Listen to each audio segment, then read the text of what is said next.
మంథని ప్రాంతాన్ని విజ్ఞాన కేంద్రంగా తీర్చిదిద్దుతామంటే ఏంటో మంత్రి దుద్దిళ్ల శ్రీధర్ బాబు జవాబు చెప్పాలని మంథని మాజీ ఎమ్మెల్యే పుట్టా మధుకర్ ప్రశ్నించారు. సోమవారం మంథని పట్టణంలో అసంపూర్తిగా నిలిచిపోయిన జేబీఎస్ బాలుర పాఠశాలను ఆయన సందర్శించి పరిశీలన చేశారు. సోమవారం మంథని పట్టణంలో అసంపూర్తిగా నిలిచిపోయిన జేబీఎస్ బాలుర పాఠశాలను ఆయన సందర్శించి పరిశీలన చేశారు. ఈ సందర్భంగా ఆయన మాట్లాడుతూ ఇటీవల మంథనిలో ఓ ఐటీ కంపెనీ ఆఫీస్ ప్రారంభోత్సవం సందర్భంగా మంథని ఎమ్మెల్యే మాట్లాడుతూ ఈ ప్రాంతాన్ని విజ్ఞాన కేంద్రంగా ముందుకు తీసుకెళ్లటమే నా అడుగు నా ఆలోచన అన్నాడని, పిచ్చి కుక్కల్లా మురిగే వాళ్ల కోసం కాదంటూ మాట్లాడాడని ఆయన తెలిపారు. మంథని ఎమ్మెల్యే మొదటిసారి ఎమ్మెల్యేగా అయినట్లు, ఇప్పటి వరకు ఎమ్మెల్యే పదవంటే తెలియనట్లు మాట్లాడుతున్నారని ఎద్దేవా చేశారు.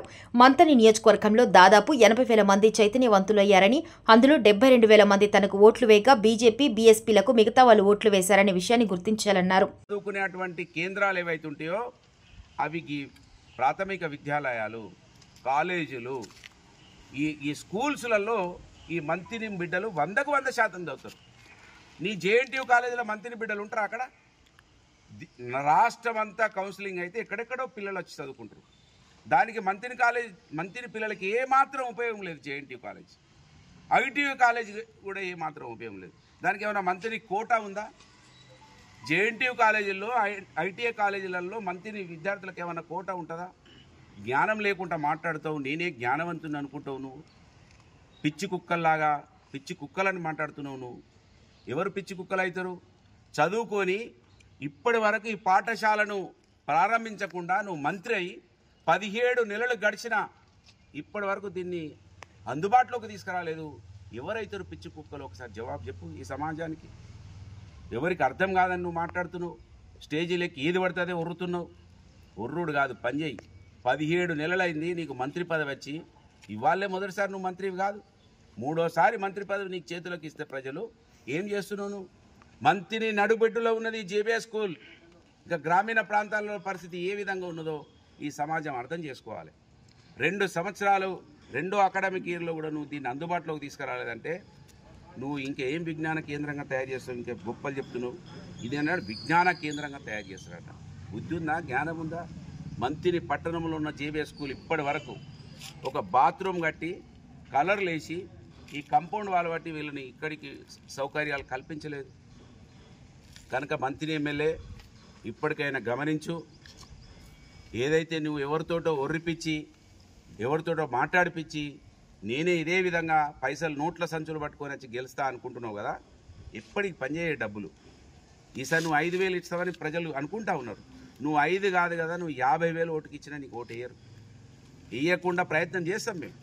మాలాంటి వాళ్ళని మాట్లాడితే ఏ విధంగానైతే నువ్వు దూషిస్తున్నావో ఆ దూషణలన్నీ సమాజానికి అర్థం కావాలని మేము ఈ విషయాలన్నీ కూడా ఈ సమాజం దృష్టికి తీసుకొస్తున్నాం. ఖచ్చితంగా ముక్కు నేలకు రాయాలి. నువ్వు విజ్ఞాన కేంద్రంగా ఏ మంత్రిని అయితే తీర్చిదిద్దా అంటున్నావో, ఇవాళ జేబీఎస్ స్కూల్ 17 నెలలైంది, ఇప్పటి వరకు అందుబాటులోకి రాలేదు. మేము చేసిన పనులనే పూర్తి చేస్తున్నావు. నీ ముఖానికి ఇంకేం కొత్తది తెస్తావుగా? మేము తెచ్చిన పనులు కంప్లీట్ చేయాలి. ఇప్పటి వరకు నువ్వు ఇంకా అనేకం ఉన్నాయి. ప్రతి దాన్ని వెలికి తీసుకొస్తా, ప్రతి స్పాట్ మీదకి పోయి మాట్లాడతా. నువ్వు సిపాయి పోజులు కొట్టినావు, అది చేస్తాం, ఇది చేస్తాం, వాడిని తీసుకొస్తాం, బయటికి తీస్తాం, ఎంక్వైరీ. నీ ముఖం ఎంక్వైరీ చేసినావు ఇప్పటి వరకు? ఒక ఎంక్వైరీ బయటికి తీసుకొచ్చినావు. కనుక ఖచ్చితంగా నువ్వు అసమర్థునివి. ఈ సమాజాన్ని ప్రేమించవు. నువ్వు నీ కుటుంబం మొత్తం డబ్బులు సంపాదించుకోవడానికే ఇవాళ నీ క్యాడర్ అంతా కూడా ఆ రెడ్డి చెరువు మట్టి దోపిడీ, ఇసుక దోపిడీ. నీ కుటుంబ సభ్యులు, నీ కులాంకు సంబంధించిన వాళ్ళు రెడ్డి చెరువును అంతా దోసుక తింటా ఉన్నారు. దానికి కాదు సమయం కేటాయించింది. జేబీఎస్ స్కూల్కు సమయం కేటాయించమని డిమాండ్ చేస్తున్నా. ఇంకా మాట్లాడేటప్పుడు ఒళ్ళు జాగ్రత్త పెట్టుకొని మాట్లాడాలి. మాట్లాడిన వాళ్ళు పిచ్చి కుక్కలంట, రకరకాలుగా నేను దూషిస్తా, మళ్ళీ నేను మంచోనని ఒక ముసుగు వేసుకుంటా, చదువుకున్నోడని ఒక ముసుగు వేసుకుంటా అని ఏదైతే నువ్వు భావిస్తున్నావో అది చెల్లది చెల్లది చెల్లది. ఖచ్చితంగా నిలదీస్తాం. ప్రజాస్వామ్య భారతదేశంలో ఉన్నాం.